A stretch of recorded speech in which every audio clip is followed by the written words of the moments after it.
Hi, this is the beginning of Unit 4 for our course APA Physics. So we're going to begin with week 13. That's how far along we are into our first semester. So for our agenda we have lesson on open and closed systems and mechanical energy, lesson on work and mechanical energy, plus we're going to go ahead and apply that to work. For our lesson objectives, at the end of the lesson, student will be able to identify when a system's open or closed. Students will also be able to calculate problems using mechanical energy, kinetic energy, and apply those also to work. So let's go ahead and begin with open and closed system. A system is something that you're studying. It could be one item or a collection of objects.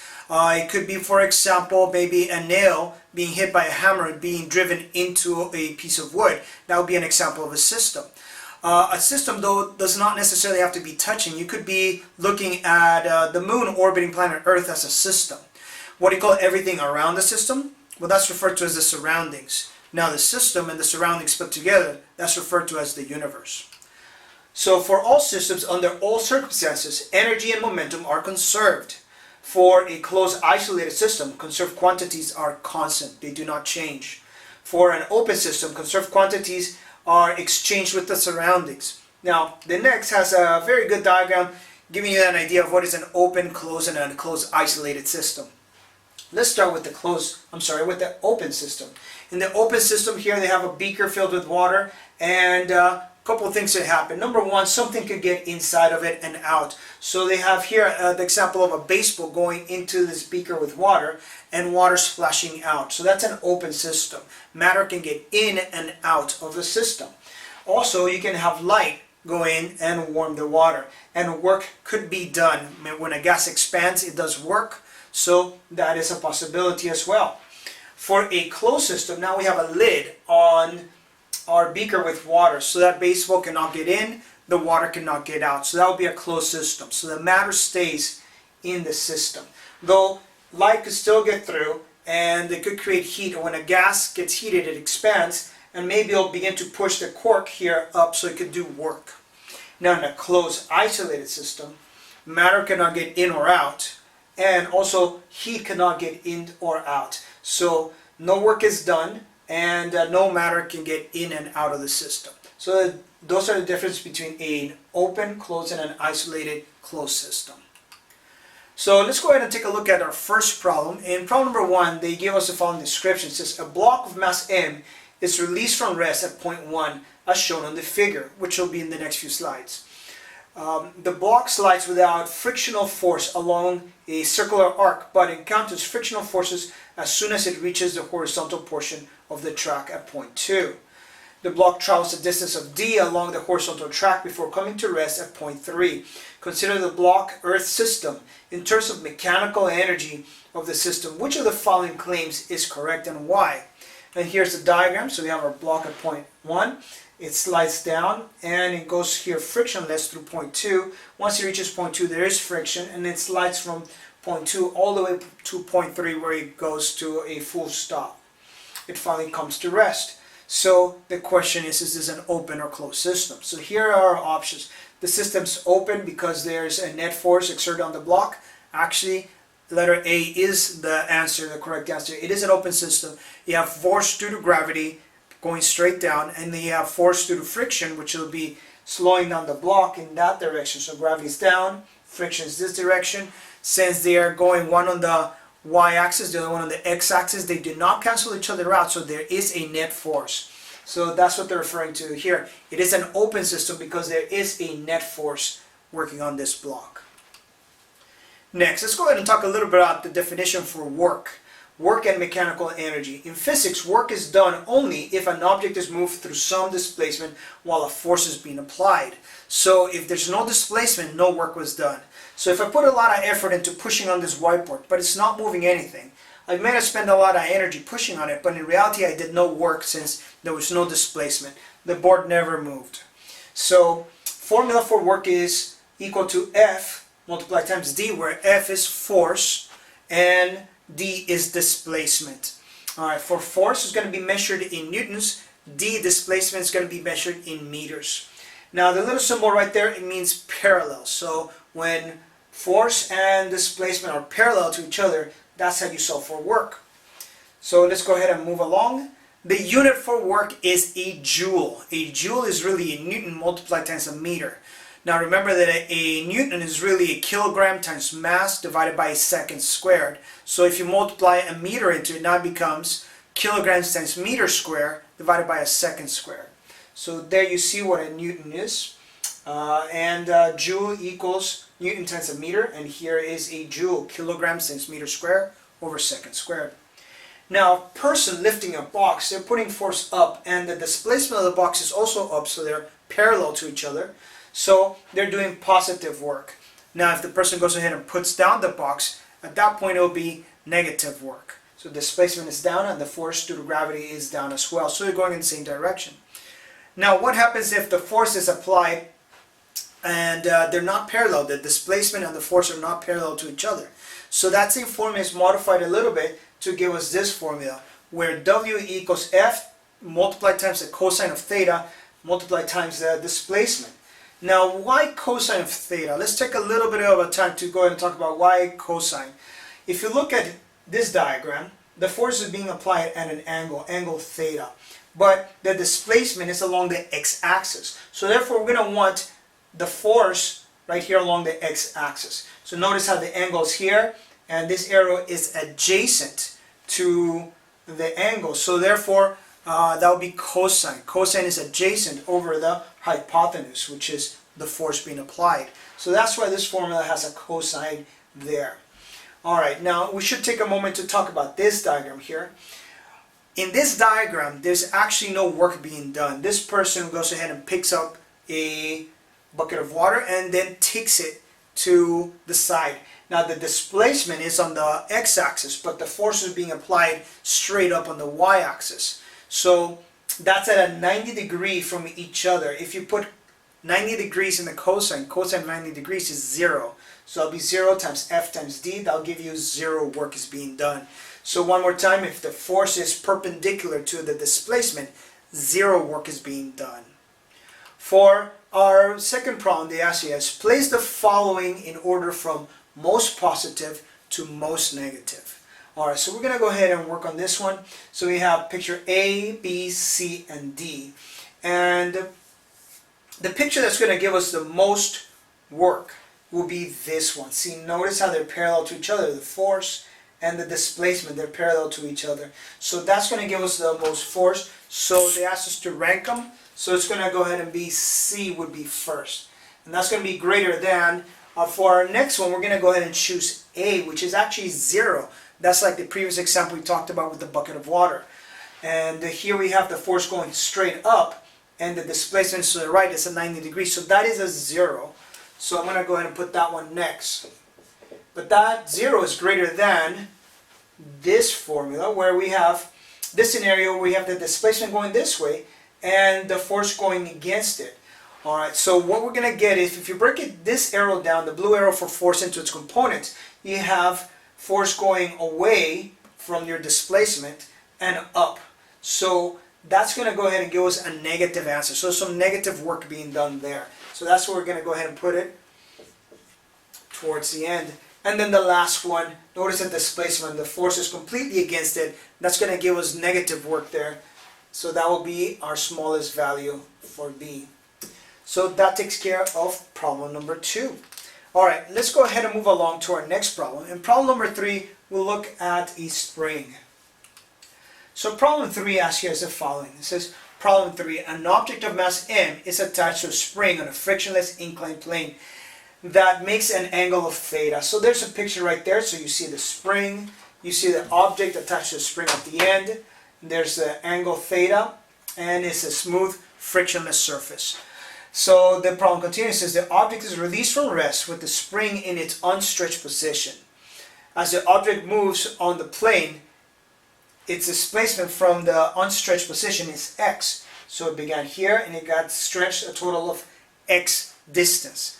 Okay, so the problem continues, then it says, what is the magnitude of the work done by gravity as the object slides down the incline? Is it A, B, C, or D? Alright, so I want to know the work done by gravity. Alright, so first of all, the formula, let me switch from red.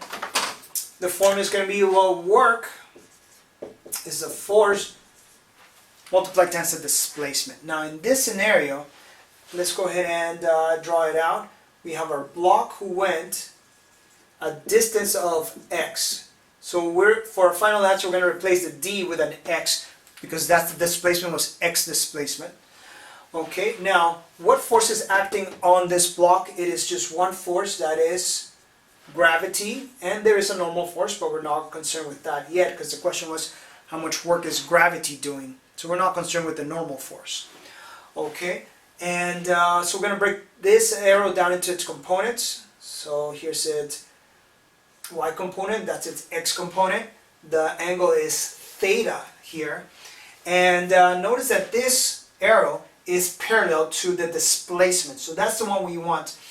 And so we want to know the magnitude of this arrow. And this is on the y-axis, right? So that's force of gravity on the y-axis. So how can we get the magnitude of this arrow?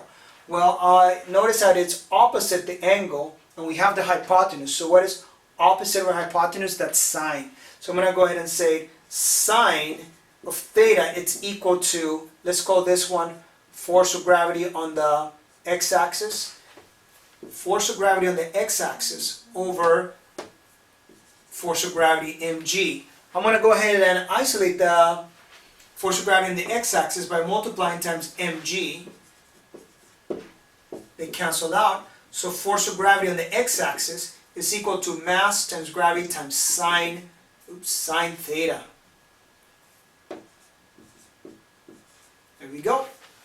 Alright, so that's the force of gravity.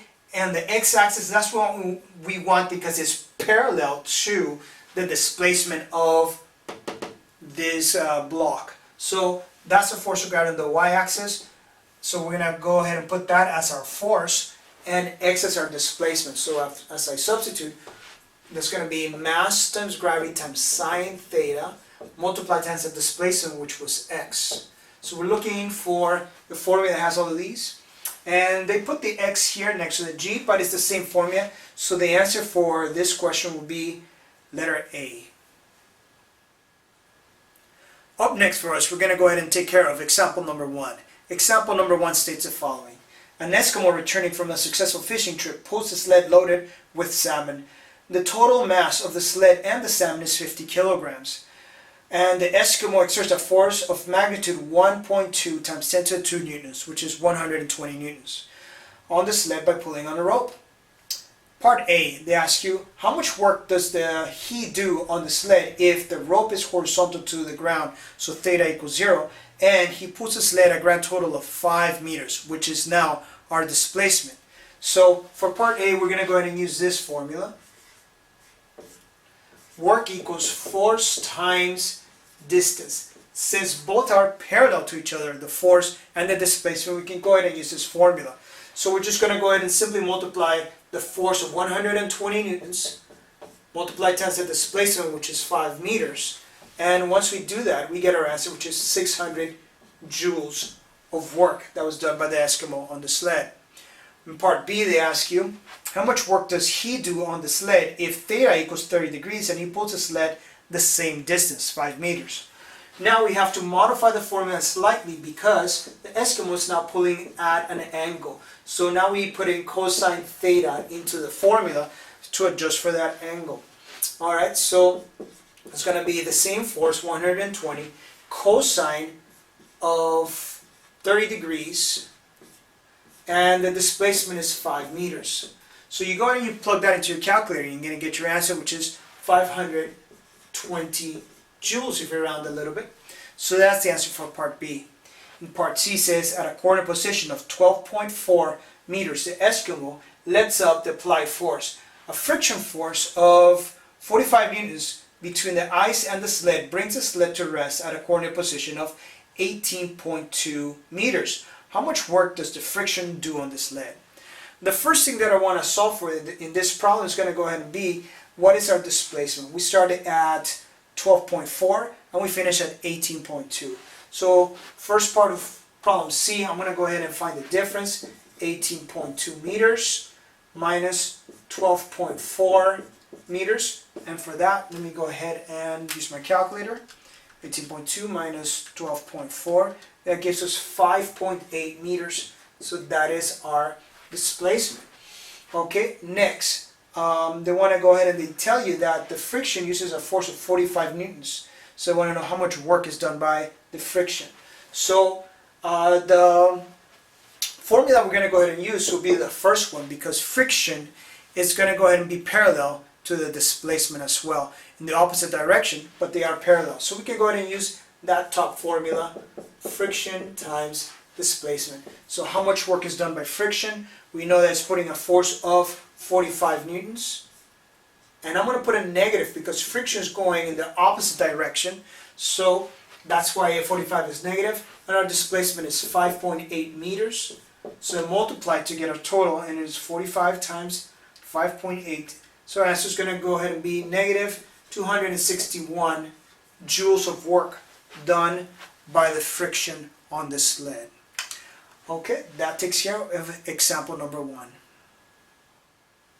Next is problem number 4. In this problem, they ask you as the following. How does the answer from the work done by the applied force change if the load is double? So from the previous problem, they want to know how would the answers change if now we have twice as much fish. So instead of 50 kilograms, now it's 100 kilograms. The answer to that is, well, the work will remain the same. It will not be changed. If you look at the formula, work equals force times displacement. Nowhere in that formula is there a place for you to input the actual mass. So therefore, you can go ahead and figure out that the work must remain the same, since mass does not affect the work. Now let's go ahead and move along to the next one. Problem number 5. Suppose an Eskimo is pushing the same 50 kilogram sled across level terrain with a force of 50 newtons. Part A, if he does 4.0 times 10 to the 2 joules of work, which is 400 joules of work, on the sled while exerting a force horizontally, through what distance must he have pushed it? Alright, so now we're looking for the displacement, so I'm going to go ahead and divide by force on both sides, so therefore we isolated the displacement, which is really work divided by force. So in part A, that's what I'm going to go ahead and do. Displacement is equal to work divided by force. The work is here in joules, it is 400 joules, so I'm going to put that in the numerator. And the force that he's pushing with is 50 newtons, so that goes into our denominator. So 400 divided by 50, that's going to go ahead and give us 8 meters. So that is how far the Eskimo has pushed the sled, 8 meters. Part B. In part B, they ask you as the following. If he exerts the same force at an angle of 45 degrees with respect to the horizontal and moves the sled through the same distance, how much work does he do on the sled? Okay, so for this part, we're going to go ahead and use this formula. Work equals force times cosine theta times distance, because now we have an angle into this problem. Alright, so he is going to exert the same force. So I'm going to go ahead and put that for part B. So force was 50 newtons. Theta is 45 degrees. And with respect to the horizontal, same distance. So the distance remains the same, 8 meters. So I want to know how much work does he do. So put W equals question mark. So we're going to go ahead and solve for the work. So we're going to go ahead and plug in the force is 50 newtons. Cosine, that's going to be cosine of 45 degrees. And we're going to go to multiply times the distance of 8 meters. So we're going to put all of these together and we'll figure out how much work he's doing now that he's pushing it at a 45-degree angle. So it's going to be cosine of 45 times 50 times 8. Gives us an answer of 283, with a little bit of rounding off, 283 joules of work that the Eskimo is doing on this problem. Alright, that takes care of problem number 5. Up next for us is example 2. And in this example, they piggyback on example 1. They say, suppose that in example 1, the coefficient of kinetic friction between the loaded 50 kilogram sled and the snow is 0.200. In part A, they ask the Eskimo again pulls the sled 5 meters, exerting a force of 120 newtons at an angle of 0 degrees. Find the work done on the sled by the friction and the net work. Okay, so let's go ahead and do that. So we know that force in our free body diagram over here is 120 newtons. That's how much it's pulling with. We can figure out the force of gravity and force normal because we do have the mass, but we don't need them right now. What we do need is the force friction. We're going to need that, so I'm going to begin. Force friction is equal to the coefficient times force normal. And force normal is equal in magnitude to mass times gravity. So I'm going to substitute that in its place. So it's going to be force friction is really the coefficient times mass times gravity. Alright, now let's go ahead and substitute the values in. So coefficient, it is 0.2 multiplied times the mass, which was 50 kilograms, multiplied times gravity, which is 10 meters per second square. The actual value is 9.8, but to make our calculations a little bit easier, we're going to go ahead and go with 10.0. So you go ahead and multiply all of these together, 0.2 times 50 times 10. That goes ahead and gives us 100 newtons of force of friction. Now, since the friction is going against us, I'm going to go ahead and give it a negative value since it's working against us. Now, again, they didn't ask for the force, they asked for the work, how much work was done by friction. So I'm going to go ahead and put work done by friction, so WF is equal to force of friction multiplied times the displacement. Alright, so force to friction was a negative 100 newtons, and the displacement was 5 meters. So that gives us a grand total of negative 500 joules of work done by friction. Alright, up next for us, we're going to go ahead and work out the next part. What is the net work? Net work is going to be the work done by our Eskimo who was pulling on it. And we're going to add all of our work together, work, friction. Okay, so that was going to go ahead and give us our work. And so from the previous example, in example 1, we know that the work done by pulling by the Eskimo was 600 joules. And we're going to go ahead and add it to the work of friction, which is negative 500 because it was in the opposite direction. So that's going to go ahead and give us a 100 joules. That is the net work for this problem in part A. Part B of example 2, they ask you to complete the same problem, but this time our Eskimo's pulling at a 30-degree angle. So again, they want to know what is the work net for this whole formula, and also what is the work done by friction. Now that's going to change slightly, and here's the difference. The force normal is going to change when we pull at an angle. So I'm going to go ahead and do my drawing. I'm going to put a dotted line for just the horizontal. And this time our Eskimo's pulling with a force, still the same force of 120. So I'm going to go ahead and squeeze it here. That's force normal, and the force pull, which is 120 newtons. But we're going to need to break it down into its components, into X and Y components. So I'm going to go ahead and put here and there. Those are our components. I'm going to call this one force pull on the X-axis, and this one force pull on the Y-axis. Alright, so let's go ahead and solve for those values, and that's going to affect our force normal. That's going to change it. If that changes our force normal, that also changes force of friction. So we're going to get a different value for that force of friction as well. But let's go ahead and start with this one.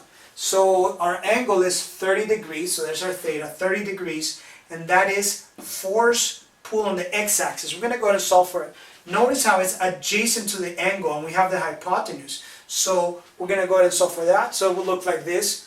Cosine of 30 degrees, it's equal to, let me put theta in its place. Cosine of theta, it's equal to adjacent force pull on the X-axis over the hypotenuse, which is force pull. We'll plug in the values later. I want this force pull on the X-axis only, so I'm going to multiply both sides by force pull. They cancel each other out here and there, so there we have it. That's how we'd get the force pull on the X-axis. For force pull on the Y-axis, notice how that is opposite the angle. So therefore that's sine. So it would be sine theta is equal to force pull on the Y-axis divided by force pull, which is the hypotenuse, opposite of our hypotenuse. Again, I would do the same thing, sine. Alright, multiply by force pull on both sides. Cancels out here and there, so I'm going to erase it. And there we have it. So that's how we get the force pull on the x-axis and force pull on the y-axis as well. Alright, so I'm going to get my calculator, plug in the values. So it's going to go ahead and be 120 newtons multiplied times cosine of 30 degrees. That's our force pull on the x-axis. For this one, it will be 120 newtons times sine of 30 degrees, which will be force pull on the y-axis. Okay, so for this value, sine of 30 is 0.5 times 120. That will give us 60 newtons. So that's the value for force pull on the y-axis. That will be 60 newtons. And force pull on the x-axis, that will be cosine of 30 multiplied times 120. So it'll give us, we're going to round it off to 104 newtons. So that is their values. So 104 for force pull on the x-axis, 60 newtons for force pull on the y-axis. Now, let's go ahead and solve for mass due to gravity. So, force due to gravity. Force due to gravity is mass times gravity. So we're going to go ahead and multiply the mass of 50 kilograms times acceleration due to gravity, which is, again, we're using 10 newtons, 10 meters per second squared. So it's going to be 50 kilograms, that's 10 meters per second squared. That's going to go ahead and give us 500 newtons. Alright, so now that we have this one, what is force normal? Force normal will be 500 newtons minus the 60 newtons. Since that arrow is pointing up, we have to take it away from here. So it's going to make our force normal a little bit smaller. So one more time, it's going to be 500 newtons subtracted from the 60, because that's also on the y-axis, same as this one. So that's going to go ahead and give us 440 newtons. That is your normal force now, because the Eskimo is pulling slightly up on it, so therefore there's less force normal.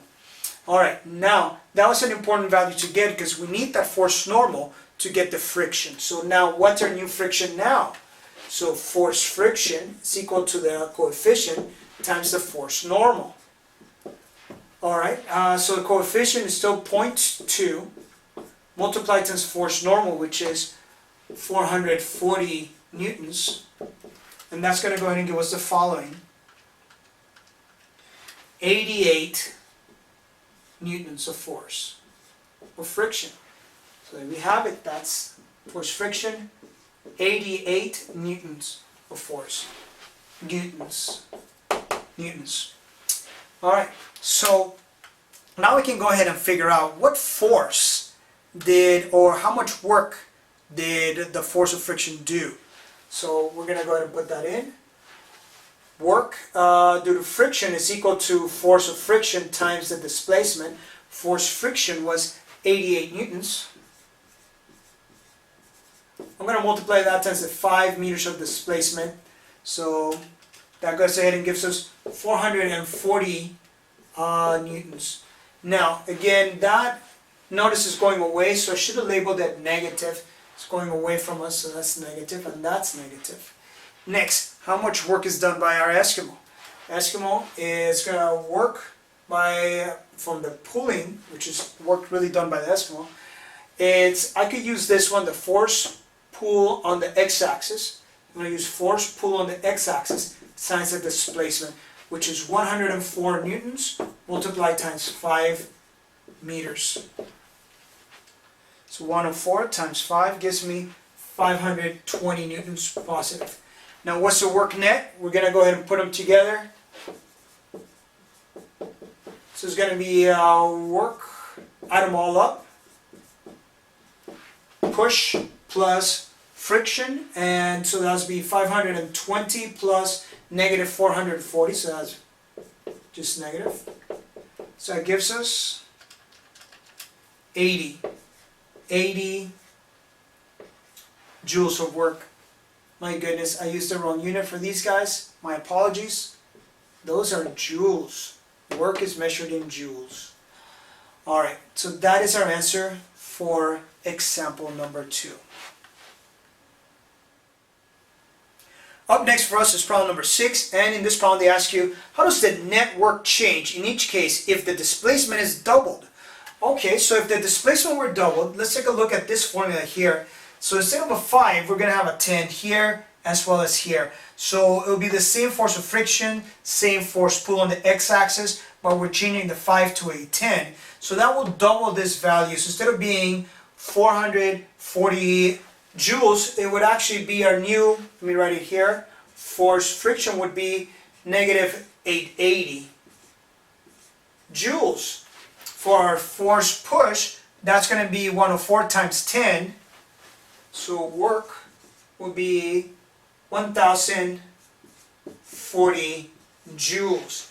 And our net work would be put them together, so work net will be this plus that, and that's a negative, so it'll be 1040 plus negative 880. That's going to go ahead and give us 160 joules of work. That'll be our net work. So if we double the displacement, what would that do to the net work? That would also double the work. Up next for us is problem number 7.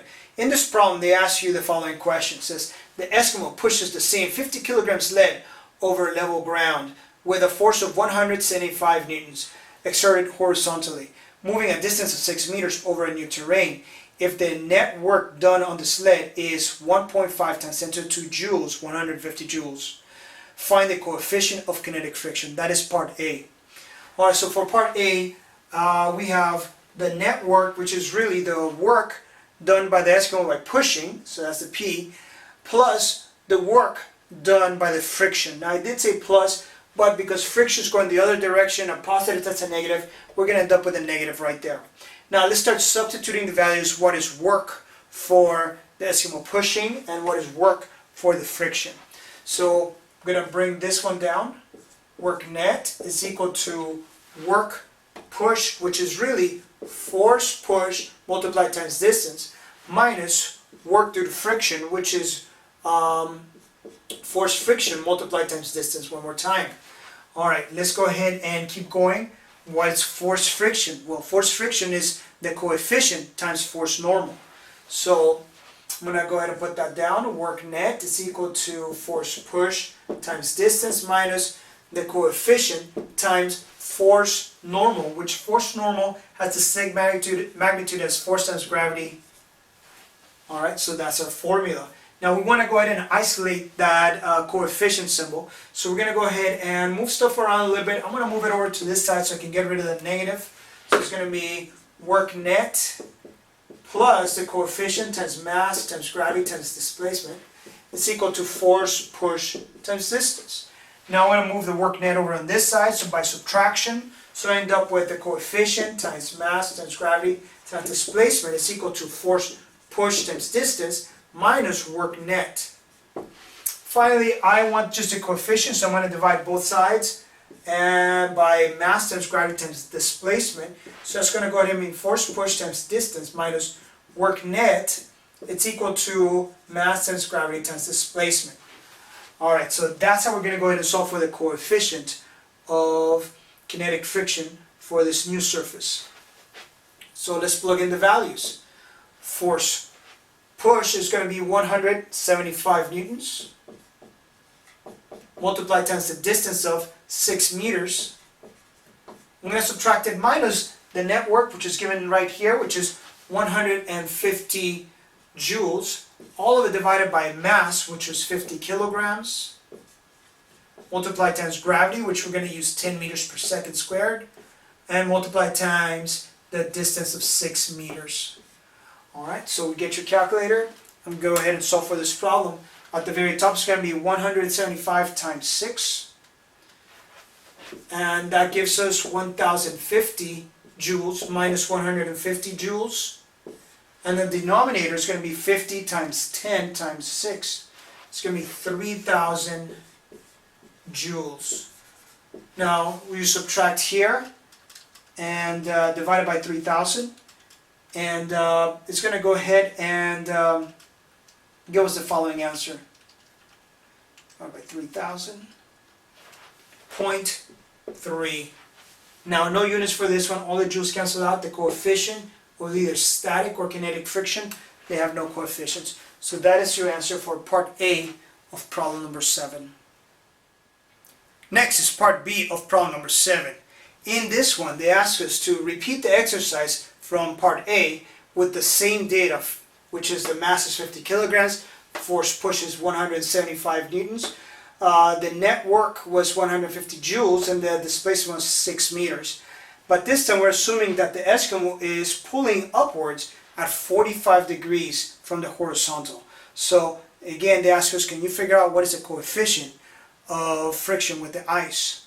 So we're going to go ahead and do that. First of all, here's our free body diagram showing force due to gravity here, force friction going straight back. Now we're pulling at an angle, so it's a force pull, and that's going to affect our force normal. Now our force normal will be less, so that's going to give us less force friction as well.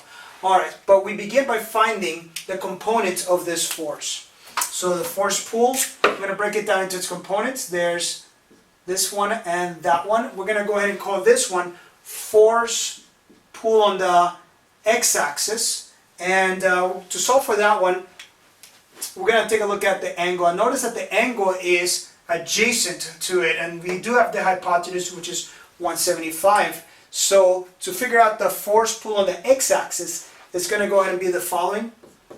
Force pull on the x-axis is equal to force pull multiplied times cosine of the angle.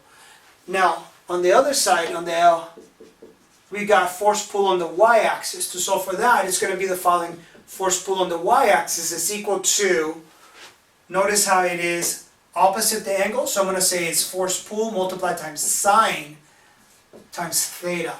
Alright, so let's go ahead and plug in the values for them and solve. And for this one, it's going to go ahead and be force pull on the x-axis is equal to 175 times cosine of theta, which was 45 degrees. And so we get the following. Cosine 45 times 175. We're going to round it up to 124 newtons. Now on the other hand, since it is a 45-45 angle, both lengths of the triangle should be the same, but I'm going to put them into the calculator nevertheless. So it's going to be 175 times sine of 45 degrees. So you put it into your calculator, sine of 45 times 175, and the answer comes out again 124 newtons. It is an isosceles triangle when it's 45 degrees. There we go. So now we have our x and a y. Now let's go ahead and solve for the force normal. To figure out the force normal, it's equal in magnitude to force of gravity, force normal, plus force pull on the y-axis. Alright, so one more time. Force gravity is equal to force normal plus force pull on the y-axis. See, these two arrows are pointing up, so they should be equal in magnitude as force gravity. So I'm saying force gravity is equal to force normal plus force pull on the y-axis. Now I'm going to go ahead and I want to isolate the force normal, so I'm going to move the force pull. So it's going to be force gravity is really minus force pull on the y-axis will give me force normal. So I have to subtract to get force normal.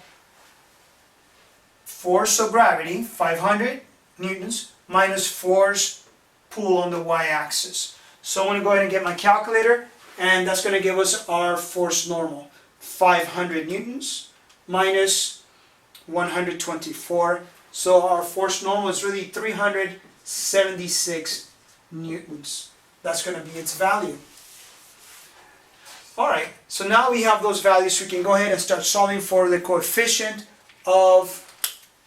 for this sled as it's being pulled.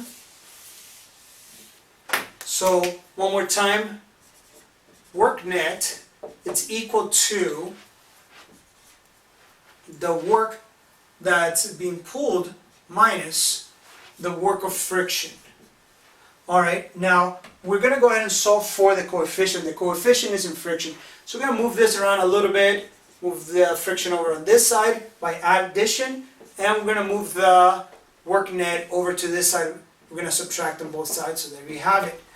Alright, now let's start plugging the values for this one. So it's going to go ahead and be work is force friction multiplied times the displacement. So it's going to be force friction multiplied times the displacement is equal to work pull, which is force pull multiplied times the displacement minus work net. Alright, now we do have the value for force pull, and we need the value for force friction. Force friction is coefficient of kinetic friction multiplied times force normal. So I'm going to go ahead and put coefficient multiplied times force normal times displacement.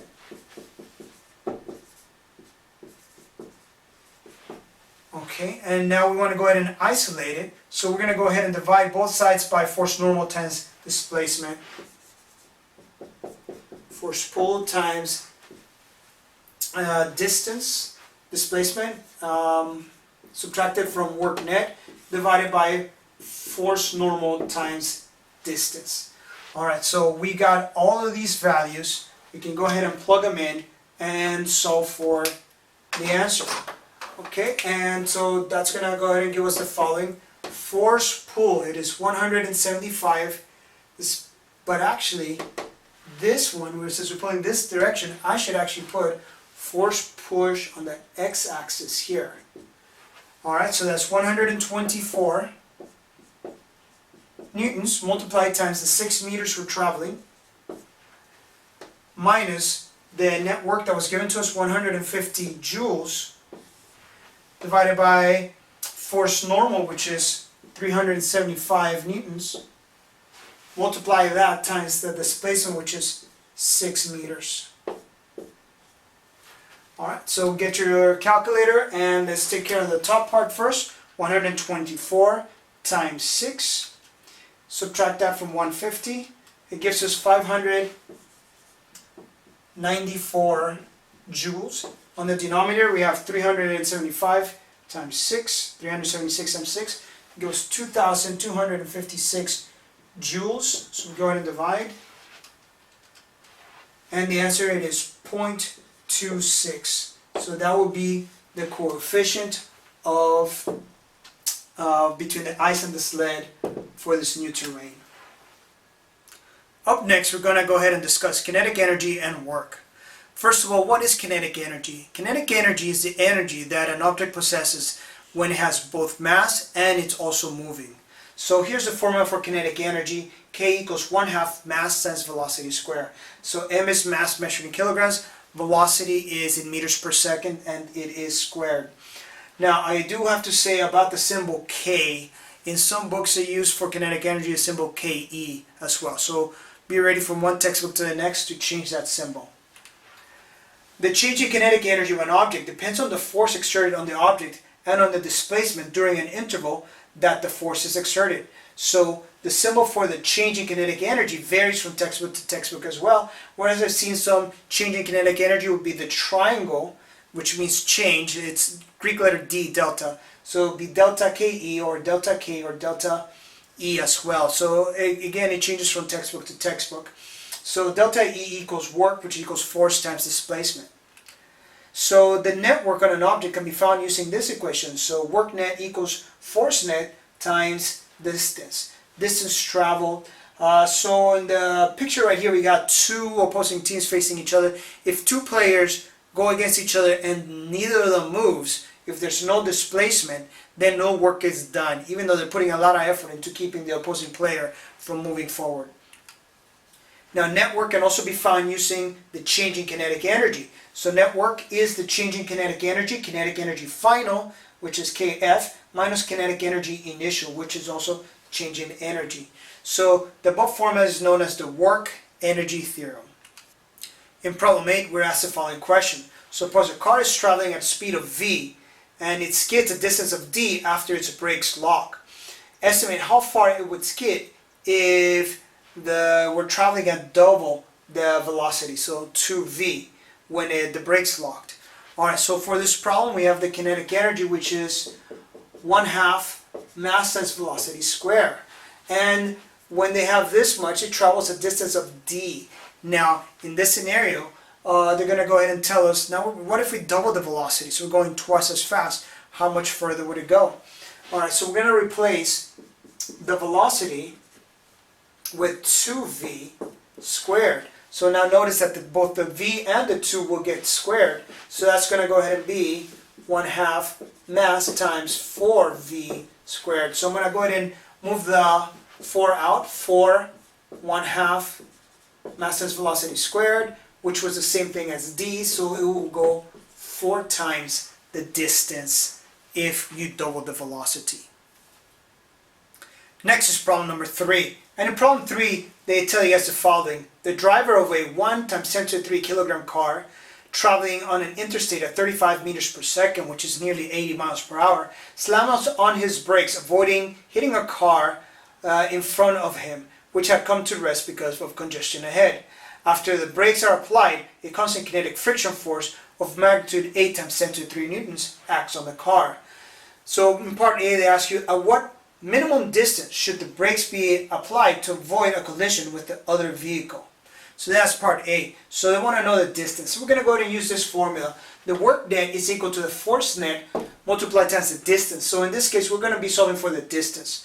Alright, so I'm going to go ahead and isolate the distance, and that's going to be my goal. But first, let's get what is work net. Work net is kinetic energy final minus kinetic energy initial. So I'm going to substitute that in. Final minus initial for kinetic energy.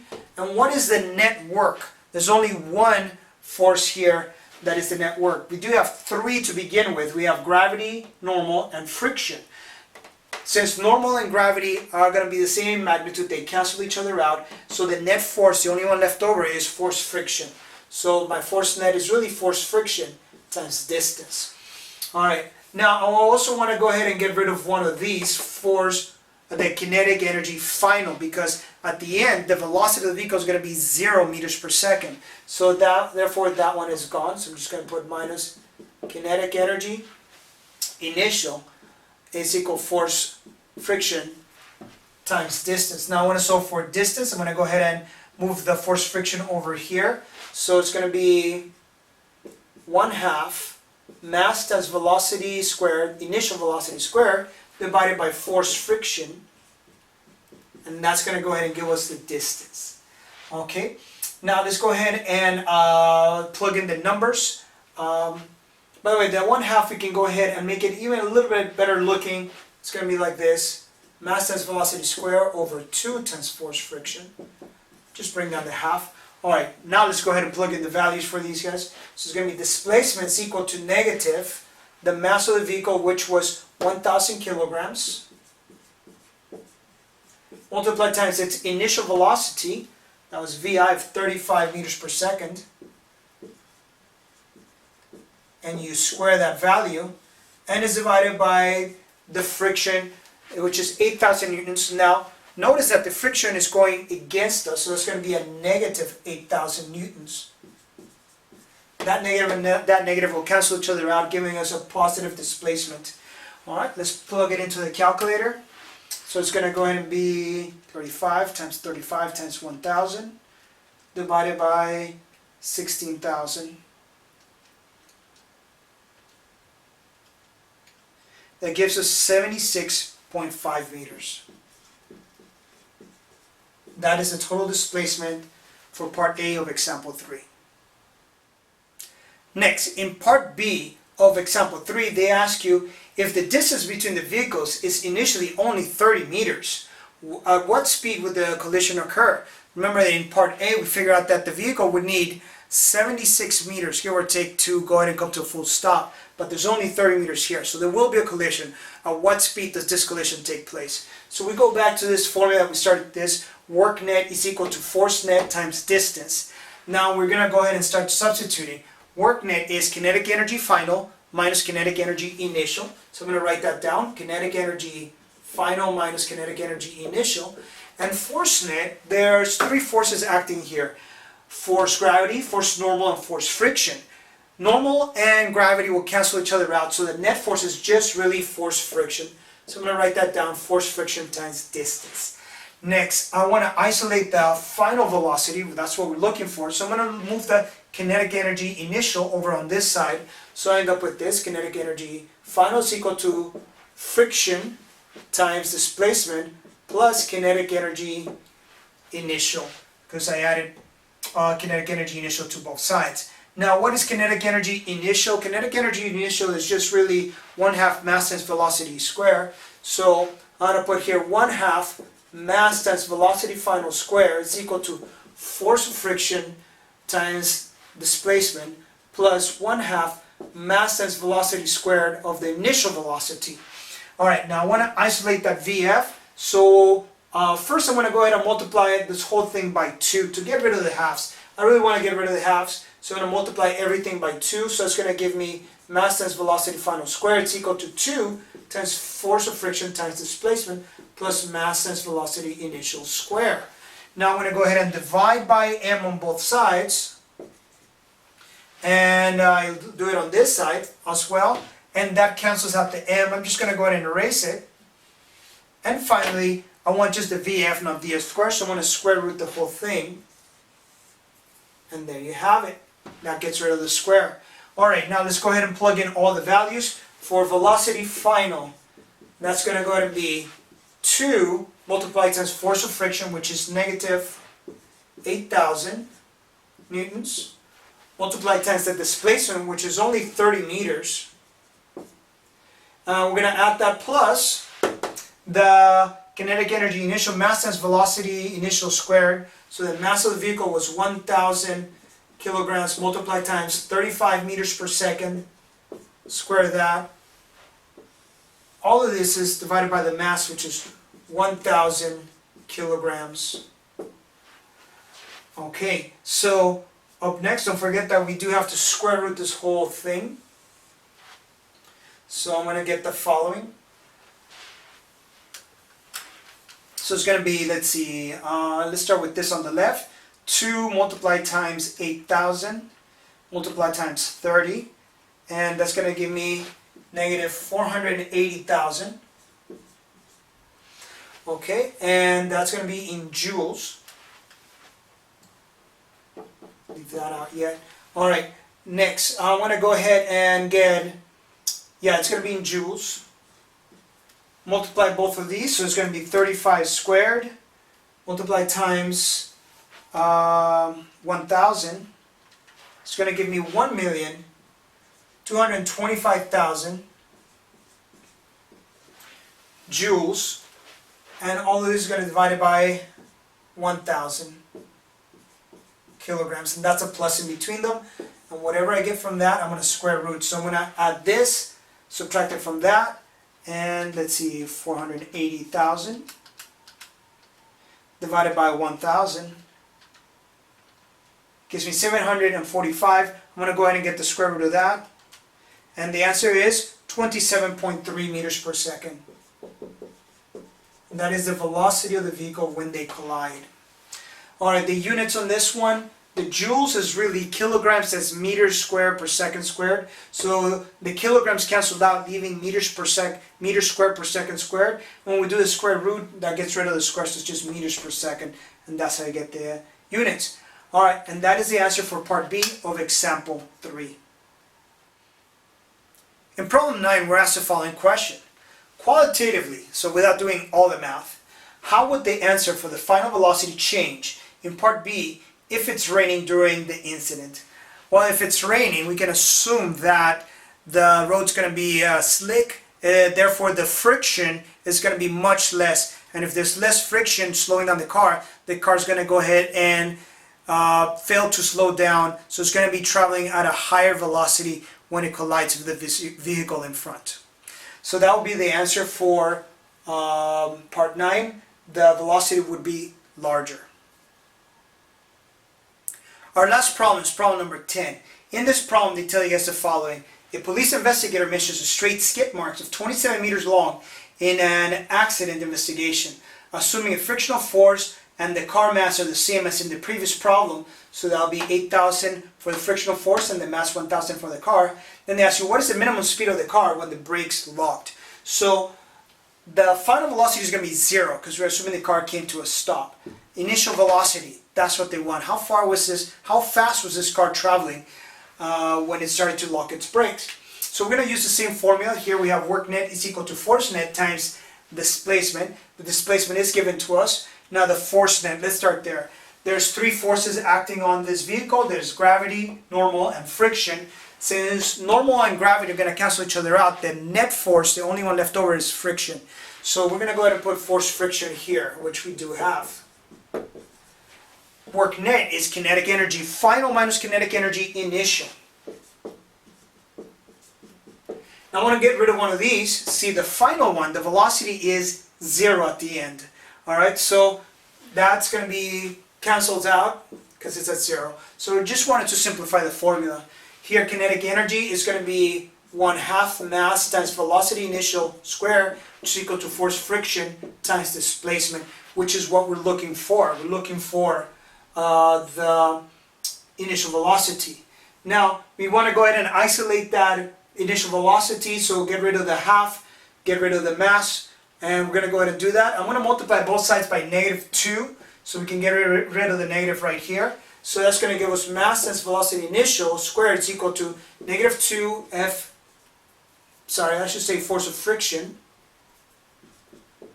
multiply times the displacement, and now we're going to go ahead and divide it by the mass. So that's going to go ahead and give me 2 force friction times displacement divided by the mass of the vehicle. And finally, to get rid of the square, I square root both sides and that makes it go away. So that's going to be our formula right here for the initial velocity of this vehicle. So let's go ahead and plug in the values. So it's going to be -2 multiplied times the friction, which is -8,000 newtons, multiplied times the length of the skid marks, which is 27 meters, and all of it divided by the mass of the vehicle, which is 1,000 kilograms. Get the square root of that, and that's going to go ahead and give us our answer. Alright, so it's going to be 27 times 8,000 times 2. Notice the negative and the negative cancel each other out. Divided by 1,000, that gives us 432. Square root of that will give us an initial velocity of roughly 20.8 meters per second. So that was the initial velocity of this vehicle based on the length of the skid marks. That brings us to the end of problem number 10. Also brings us to the end of week 13. And thank you so much for watching.